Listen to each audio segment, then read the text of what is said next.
नमस्कार, आपण पाहत आहात बहुजन हिताय न्यूज, जनसामान्यांचा बुलंद आवाज।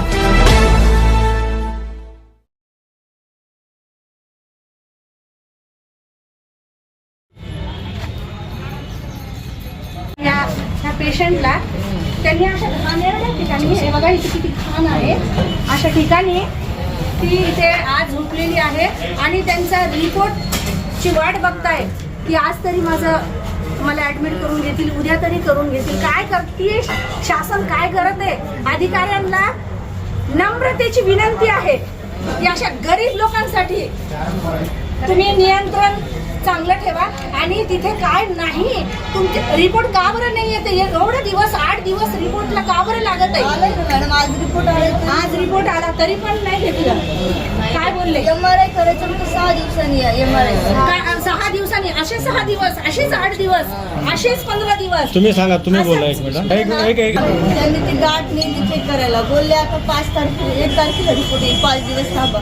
आम्ही थांबून घेतलं 5 दिवस, मग ब्लड लावलं तेव्हा फक्त 1 दिवस त्यांनी ऍडमिट करून घेतलं ब्लड लावायसाठी। आम्ही बाहेरून ब्लड आणलं, लावलं आणि आता रिपोर्टची वाट पाहिजे। सकाळपासून रिपोर्ट आला, घाटीला पाठवलं, घाटीतून आम्हाला परत इथे पाठवलं, घाटीवाल्यांनी पण घेतलं नाही, घाटीतून डबल परत इथे पाठवलं। त्याने सांगितलं की म्हणलं ऍडमिट करून घ्या, काहीतरी उपचार करा, पण ते म्हणलं लागले MRI काढायचा, MRI काढायचा। 6 तारीख दिलेली, 6 तारीख मग आम्ही पेशंटला काय करायचं? तुम्ही कुठून आलेले तिथं? आम्ही बेकवरून आलेलो। तर किती लोक आहेत तुम्ही सोबत? आम्ही सगळे 5 जण।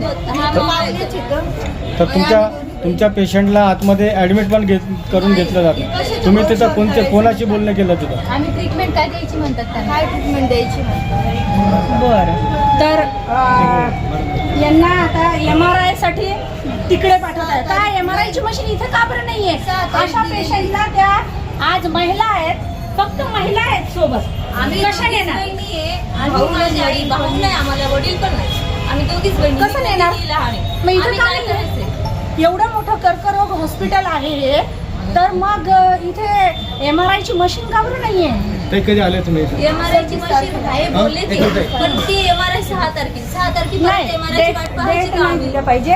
कॅन्सर पेशंटला तरी डेट नको। 26 नोव्हेंबरपासून आले तुम्ही? हा 26 4 दिवस झाले, 4-5 दिवसापासून ऍडमिट आहे। ठीक आहे। नेहमीच कॅन्सरग्रस्त रुग्णांसाठी पण खूप मदतीचा हात तुमचा पुढे येत असतो। याबद्दल तुम्ही काय असे परिश्रम घेतले आणि काय काय त्याच्यासाठी मदत करून घेतली सारा सांगा। मी कॅन्सरच्या जे रुग्ण होते त्यांच्यासाठी माझं एक बोलणं आहे की त्यांच्या ज्या काही हॉस्पिटलमध्ये योजना राबवल्या जात आहेत, जे फ्रीमध्ये झालं पाहिजे, जे काही योजना आहेत, तर त्यासाठी माझं बोलणं हे आहे की ठीक आहे, तुम्ही ती योजना राबवली आहे, तर त्याच्यासाठी थोडं पेशंटसाठी थोड्या सोप्या सुविधा केल्या पाहिजे आणि सुविधा अशा असल्या पाहिजे की जेणेकरून जो पेशंट बेडवर आहे त्या पेशंटसाठी ती योजना जागेवर झाली पाहिजे। म्हणजेच थंब रिलेटेड गोष्टी आणि ज्या काही राशन कार्ड बद्दल ज्या गोष्टी आहेत, तर त्याचं पण हॉस्पिटलमध्येच असं ऑफिस असलं पाहिजे आणि तिथे पण एक असे समाजकार्यकर्ते असले पाहिजे की जेणेकरून ह्या अशा समस्या सुटल्या पाहिजे। कारण मी मागच्या आठवड्यामध्ये कॅन्सर हॉस्पिटल इथं मी सर्वे केला, त्या ठिकाणी असं मला आढळण्यात आलं, शुभम अनिल कायस्थ हा मुलगा 22 वर्षाचा आहे आणि त्याच्याकडे कुठल्याच प्रकारचं डॉक्युमेंट नाही आहे। डॉक्युमेंट नाही आहे म्हणजे फक्त त्याच्याकडे आहे ना त्याचं आधार कार्ड आहे आणि त्याच्या नातेवाईकांनी त्याला राशन कार्ड देण्यास खूप म्हणजे असं मनाई करून टाकली। त्या लोकांशी मी संपर्क साधला, त्याच्या नातेवाईक लोकांशी, आणि त्यांना सांगितलं की ह्या मुलाला कर्करोग झालेला आहे आणि तुम्ही जे काही राशन कार्ड आहे ज्याच्यामध्ये त्याच्या वडिलांचं नाव आहे असं काहीतरी प्रूफ तुम्ही त्याला प्रोव्हाइड करा, कारण सोपं त्याचं म्हणजे योजनेमध्ये तो कुठंतरी मोडला गेला पाहिजे असं माझं म्हणणं होतं। तर त्यांनी स्पष्टपणे मला सांगितलं आम्ही देऊ शकत नाही। तर मी त्यांना सांगितलं हे कुठंतरी तुम्ही चुकताय, एखाद्याचा जीव वाचतोय आणि तुम्ही त्यांचं राशन कार्ड असं लपवून ठेवू शकत नाही। तर त्यांनी त्याच्या 5 मिनिटानंतर त्यांनी ऑफ केला तो मोबाईल, स्विच ऑफ केला आणि नंतर नातेवाईकाला त्याच्या बहिणीला कॉल करून राशन कार्ड घेऊन जा असं बोलले. मी म्हणलं की मग नातेवाईकांनी माझ्याशी संपर्क साधला.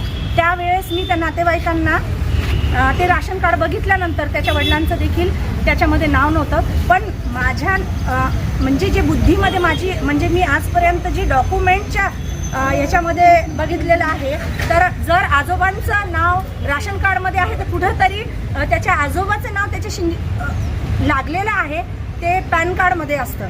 तर पॅन कार्डशी रिलेटेड असं राशन म्हणजे मी फॉर्म भरला मग आणि मग त्याचं सगळं काही डॉक्युमेंट. त्या मुलाच्या वडिलांचं 2015मध्ये ॲक्सिडेंट झालेला होता आणि अशा मुलाला मी इथे मदत करण्यासाठी आले आणि हॉस्पिटलमध्ये त्याचं योजनेचं कुठल्याच प्रकारचं म्हणजे बसायला नाही तो. तर मी त्याची पूर्ण जिम्मेदारी घेतली.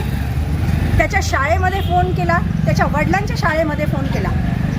आता त्याचे वडील 2015मध्ये मयत झालेले, ॲक्सिडेंटमध्ये रोडवर त्यांना गाडीने चेंगरलेलं होतं.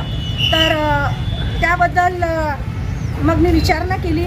मी त्याचे डॉक्युमेंट कोर्टामध्ये वकीलपत्र भरून ते जे PM चे डॉक्युमेंट होते ते सगळं काही काढून आज त्याचं जे सर्टिफिकेट बनत आहे तर ते सोप्या पद्धतीने बनत आहे आणि त्याचं नाव आहे शुभम अनिल कायस्थ. तो 22 वर्षाचा आहे आणि त्याच्या पाठीमागे कोणीही नाही. ठीक आहे. असे जे होत असतात रुग्णांशी हेळसांड होत असते, तुम्ही या निमित्ताने एक समाजसेविका म्हणून प्रशासनाला तुम्ही काय सांगू शकता आणि तुमच्या माध्यमातून तुम्ही प्रशासनाचे कसे कामं करून घेणार? मला ना असं पेशंटबद्दल खूप आपुलकी आहे आणि मला आहे ना त्यांच्या प्रति खूप आदर आहे, कारण अशा लोकांना कुणीही जवळ करत नाही. तर मला आनंद याचा वाटतो की मी असं समाजाचं कार्य करत आहे. आणि त्याच्यानंतर मी आणखीन एक बोलू इच्छिते की सीलाबाई दगडू गळवटे ह्या होत्या घाटी हॉस्पिटल ह्या ठिकाणी ॲडमिट. तर त्यांचं हे मी अर्ज केला तिथे घाटी हॉस्पिटल ह्या ठिकाणी प्रधानमंत्री आरोग्य योजनेमध्ये मी स्वतः अर्ज केलेला आहे. कारण ही पेशंट पूर्णपणे बेडवर होती, 12 नंबर वॉर्डमध्ये होती आणि त्याच्यानंतर त्यांचं थंब रिलेटेड काही एक काम बनत नव्हतं.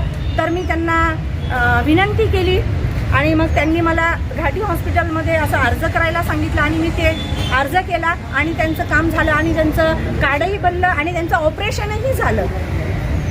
मग आणखीन बोलून घेऊ.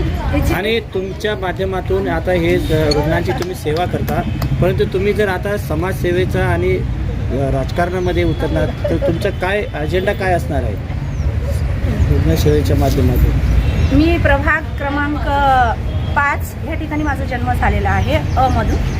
तर मी समाजासाठी हे काम करू इच्छिते की रोड जे आहेत, रोडची सुधारणा, सांडपाणी, मग परत आरोग्याविषयी जे कचऱ्याचे घण असतात त्याविषयी आणि त्याच्यानंतर ठिकठिकाणी कचरापेटी असली पाहिजे जेणेकरून रोगप्रतिकार जे रोगाचे पेशंट वाढत आहे ह्या कारणामुळे हे सगळं काही थांबवण्याचा प्रयत्न करण्याचं काम करेल मी.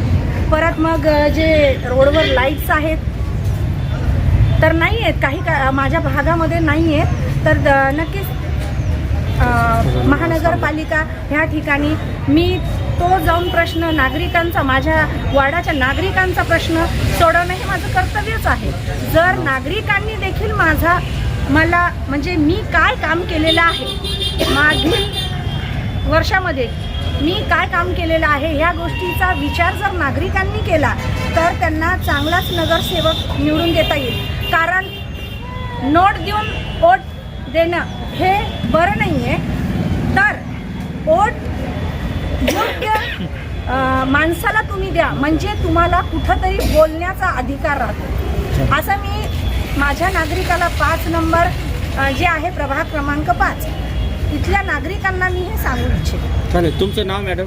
माझं नाव ज्योती रवींद्र जगधने आणि 80% समाजकारण हे घेऊन तुम्ही जे पाऊल टाकलेलं आहे नेहमीच समाजकारणाचा वसा घेऊन तुमच्या माध्यमातून काय काय असे कार्यक्रम तुम्ही घेतलात आणि काय काय राबवतात? मी सर्वप्रथम माझा परिचय देते. माझं नाव ज्योती रवींद्र जगधने आहे.